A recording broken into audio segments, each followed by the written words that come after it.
Okay guys, today in English we're going to learn about concepts, opinions, and facts. So in the literature that we've been reading, we need to be able to distinguish what's an opinion and what's a fact, and how to tell the difference and why that's important. Okay? You guys know what a fact is, you know what an opinion is, but we need to be able to know the difference between the two and quickly be able to identify what questions to ask ourselves if we're not sure. So today when we are going to be doing a concept comparison routine, you guys each have one, so everyone needs to fill out their own concept comparison routine. Everyone needs to participate in the discussion, and everyone needs to be respectful of everyone else's ideas or questions. So a concept comparison routine is a table and a learning tool that helps us understand the relationships between two or more concepts. This is an example of one.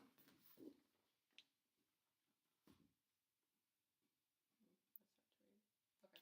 So this is an example of one. The concept comparison routine has 9 components. So it spells comparing, so that's an easy way to remember what you all need to do if you're going to use the concept comparison routine or the chart. So you'll be able to analyze the different concepts, write down like characteristics, unlike characteristics, make those characteristics into bigger categories, and then make those characteristics into bigger categories, and then summarize your information when you're done. So the concept comparison routine starts with a C, communicate the targeted components. So in this example, the targeted concepts are cooperation and competition. The next part is O, obtain the overall concept. So the overall concept between these two concepts is ways to do work. So you can do work either by cooperation or competition. The next thing you'll do is M, make lists of known characteristics. So here you see the known characteristics of cooperation and competition. Next is P, pin down the like characteristics. That means you need to go over these characteristics, figure out which one's the same. In this example, the only same one is both of them include more than one person. Then you need to A, assemble the like categories, which means that you need to put this characteristic into a bigger category, which they put in how many people were involved. So the like characteristics is there's more than one person, and the category is how many people are involved. The next one would be R, record the unlike characteristics. They looked back at their characteristics and put all the unlike ones in box 5. I identify the unlike characteristics categories. So again, you put each of these into different categories. So people work together, people work against each other. Their category was how people work together. That's different. Work shared by all, work shared within your own group only. How work is shared. Rewards are shared in cooperation, and rewards are given to the best in competition. So who gets rewards is the bigger category. All members concerned about one another, concerned only about self or the team in competition. So the bigger category is who or what you're concerned about. Okay.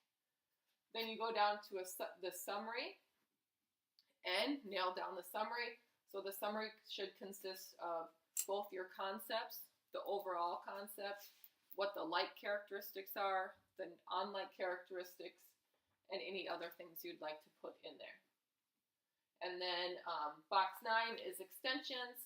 That's what G stands for in the chart. Go beyond the basics. So you go up to box 9 and extensions. This extension is a question or a thought-provoking phrase, question for you guys to think about and use the comparison chart for.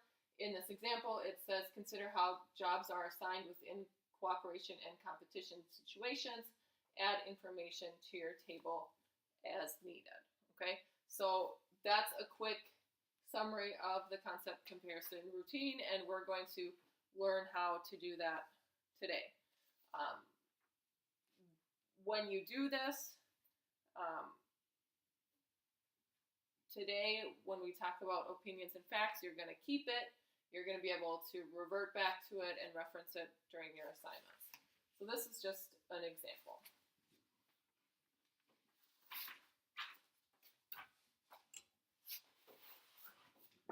So now this blank one looks like the one that you guys have in front of you. So the first thing that we need to do is C, communicate the targeted concepts. And that's just me simply telling you that the targeted concepts today are going to be fact and opinions. So in box 1, we just simply put fact and opinion. Okay? The next part is O, obtain the overall concept. I don't know if I can see.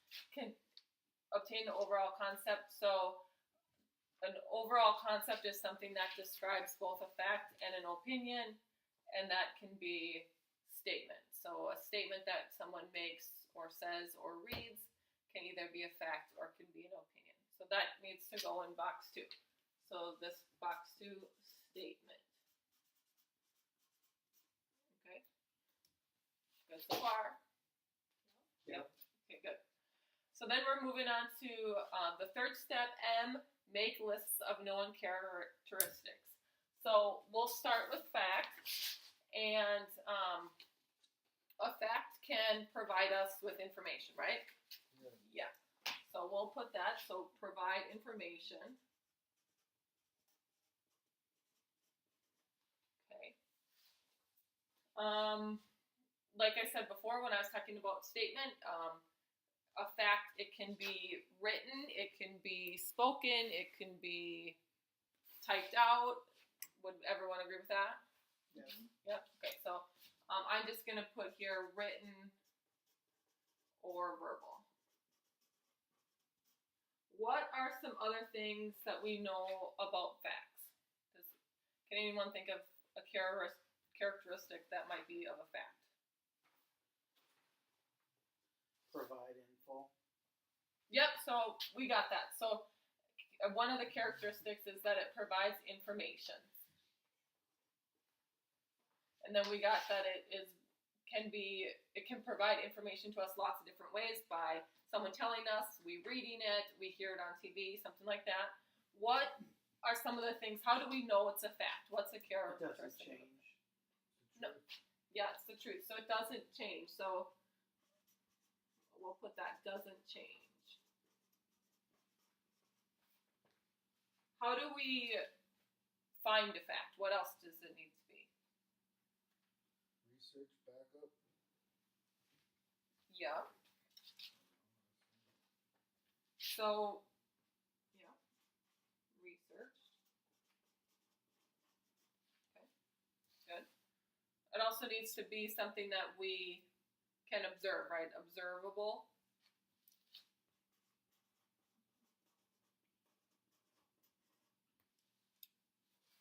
And measurable.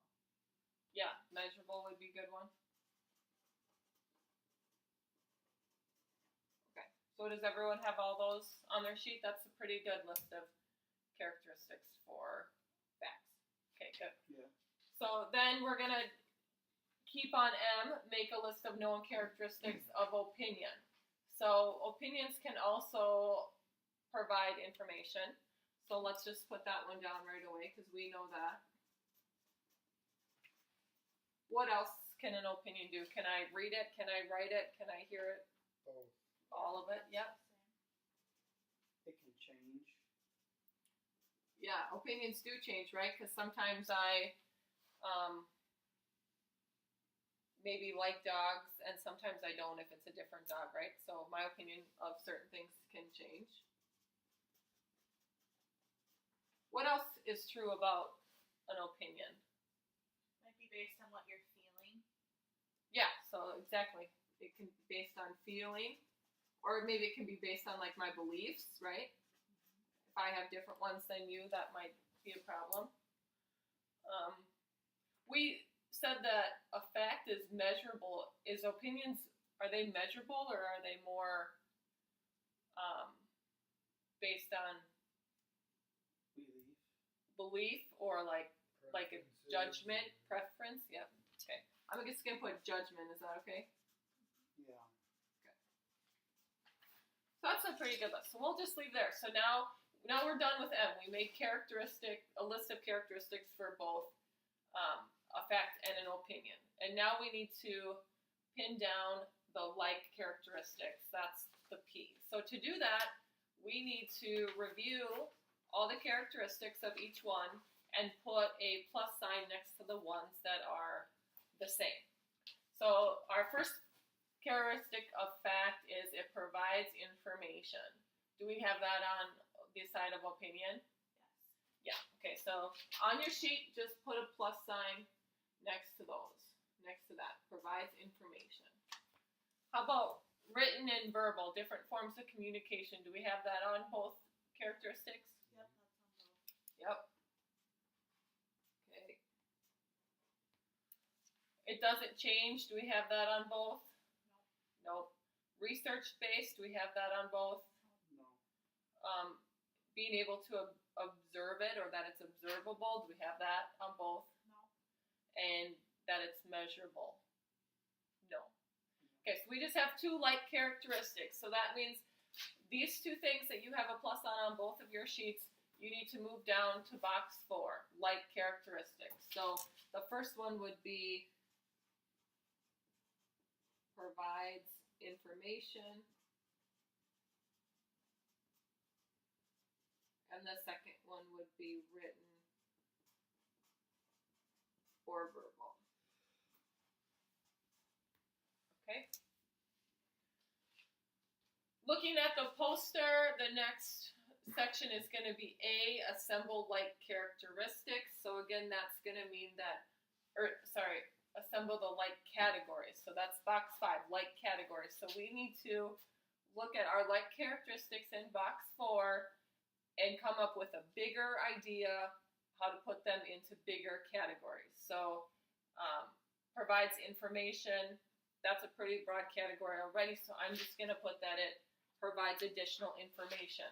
When you write this on box 5, it's important and it's going to be easier for you to study in the future if you put your category parallel or on the same line as this characteristic. Okay, so when you're writing it here, it's going to go first. It's going to be right on the same line. So I'm just going to put provides additional information. So something I didn't have before. Okay. For written and verbal, these are, we talked about how it can be in different forms of communication. So what could we find as a bigger category for that? What would be a way to describe that? Can anyone think of anything? Of communication. Across all forms. Yep, so we could do that. So across different forms